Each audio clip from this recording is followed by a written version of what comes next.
Social Welfare and Social Education Minister Tinku Roy today inaugurated a high-level awareness program focused on creating a child marriage-free India and combating gender-based violence at Hotel Polo Tower in the capital.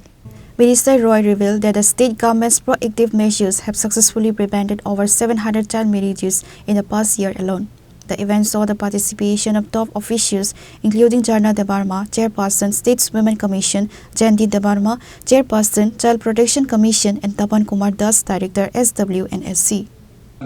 আপনারা জানলে খুশি হবেন আমাদের এই বালিকা বিবাহ মুক্ত ভারত নির্মাণ করার লক্ষ্যে যে ক্যাম্পেইনিং চলছে এই ক্যাম্পেইনিং এর মাধ্যমে আমরা বিগত এক বছর প্রায় অনেকগুলো ইনিশিয়েটিভ নেওয়া হয়েছে হাজারেরও অধিক আমরা অ্যাওয়ারনেস ক্যাম্পেইনিং করেছি এবং এর কারণে প্রায় 700-র উপরে বিবাহ আমরা যেখানে আইডেন্টিফাই করে এগুলোকে রোধ করা হয়েছে তো এটা বিশাল বড় অ্যাচিভমেন্ট আমাদের আমরা ধীরগতিতে হলেও এগিয়ে চলছি আমরা আমাদের রাজ্যকে বালিকা মুক্ত বিবাহ মুক্ত করতে পারবো এই আশা নিয়েই আমরা কাজ করছি এবং আজকেও আমাদের যে সমস্ত দপ্তরের কর্মকর্তারা আছেন ওদেরকে নিয়েই আজকে একটা সেমিনার হবে